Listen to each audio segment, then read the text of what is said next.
vote, the yeas are 222, the nays are 209. The bill is passed.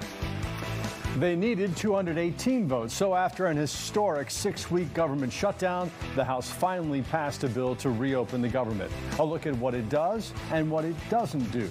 And what it means for air travel, why you may not want to book a flight for this weekend quite yet, plus what you should still do in the meantime. We begin tonight with that breaking news in Washington, D.C., taking a live look tonight at the Capitol, where after 43 days, the longest shutdown in government history is officially over. Thank you for joining us tonight for the News at 10. I'm Russ Spencer. I'm Courtney Bryant. The House voted to pass a continuing resolution funding bill that will reopen the government. Fox's Connor Hansen reports. The House officially passing a spending bill to reopen the government after 6 weeks of shutdown. On this vote, the yeas are 222, the nays are 209. The bill is passed. While there's certainly relief on Capitol Hill that government funding is being restored and federal workers will be paid again, the deal is landing with a thud, with many Democratic House members who say party leaders didn't secure their primary demand that sparked the shutdown in the first place, the extension of ACA subsidies. I think people understand what a betrayal this is to not be able to go back with a victory. We've spent 43 days in a total stalemate for nothing. Democrats Wednesday introduced a discharge petition to try to force a vote in the coming weeks to extend subsidies for another 3 years. Some Republicans have suggested they'd be open to a 1-year extension. We're probably going to have to extend some of the subsidies temporarily to see if we can't get some of those premiums down. Meanwhile, House Republicans say they'll introduce a bill next week to remove a last-minute provision added by the Senate that would allow senators to sue the government for obtaining their phone records during special counsel Jack Smith's investigation. A health budget nightmare for America's families and a slush fund lottery win for 8 Republican senators. I found out about it last night. I was surprised, I was shocked by it, and I was angry about it. The bill funds the government through January 30th. Some in Washington fear they could be having the same fight in a couple of months. In New York, Connor Hansen, Fox News. Connor, thank you. Republican lawmakers are claiming victory tonight now that the government is reopening and blaming Democrats for the record closure. Republican Representative Austin Scott saying in part for over 40 days, hardworking Americans were held hostage by Democrats as a political tactic. During that time, American families were used as leverage by Democratic leadership. Paychecks were missed, flights were canceled, and SNAP benefits were slashed in half, all for selfish political purposes. And tonight, Democrats warn millions could lose their health care. California Congresswoman and former Speaker of the House Nancy Pelosi says while Republicans try to justify ripping away health care from millions, it's clear that either they don't know what they're talking about or they just don't care about meeting the needs of the American people. Now, just because the government is reopening does not mean that issues at the airports will be fixed overnight. Take a live look now at Hartsfield-Jackson Airport, where 77 flights were canceled today. Flight tracking website FlightAware.com says 110 flights delayed here in Atlanta. Nationwide, more than 900 flights were canceled and more than 2,300 were delayed.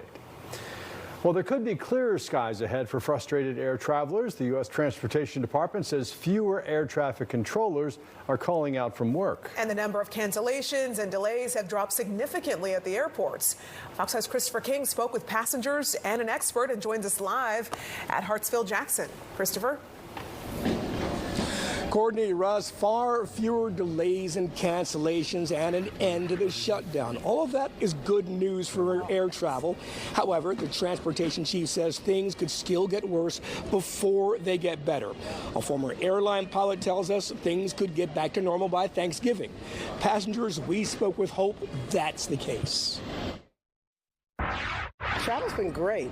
Chanel Hart says she had no problems flying from Philly to Atlanta.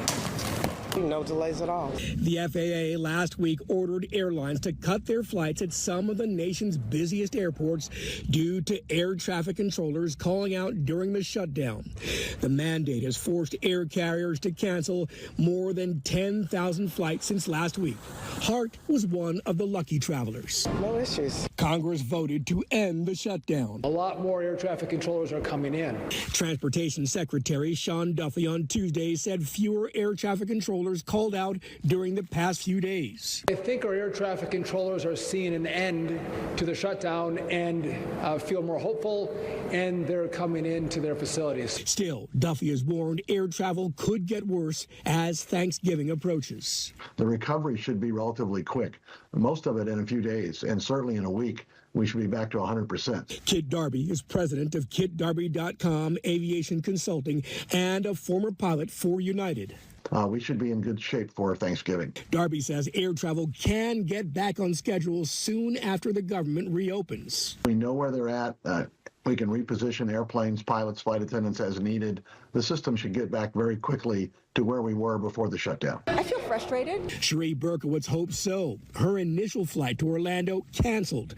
Her flight back to Atlanta delayed 2 hours. I can't wait till it's over. Well, it is over. Now, Darby says things could get worse between today and Friday. So what should you do in the meantime? Darby says use the Where's My Plane link on your airline's website. Check departures and TSA delays at your airport. Now, here's something pretty interesting. Check the seat map on your flight for the number of open seats. Flights with fewer passengers are more likely to get canceled. And also leave a day or two early. That's if you can. We're live at Hartsfield-Jackson. Christopher King, Fox 5 News. All good advice. Christopher, thanks. We continue to follow the breaking news tonight in Washington, D.C. Earlier tonight, the House passed a spending bill that will reopen the government, ending the longest shutdown in history. And now it appears President Trump is about to sign that bill, once again ending the longest government shutdown in history. Well, the House Oversight Committee is releasing more than 20,000 new documents related to Jeffrey Epstein. Democrats released several old emails written by the convicted sex offender suggesting that President Trump knew more about Epstein's abuse of underage girls than he has previously acknowledged. In one from 2011, for example, Epstein tells his accomplice, Ghislaine Maxwell, "I want you to realize that the dog that hasn't barked is Trump." The victim, that name redacted from the email, spent hours at my house with him. In another from 2019, Epstein tells columnist Michael Wolff, of course he knew about the girls. He asked Ghislaine to stop. The White House continues to deny that the president was involved in any wrongdoing, and there's no evidence that he was, saying the emails are part of a smear campaign against the president. Democrats say Americans deserve some answers.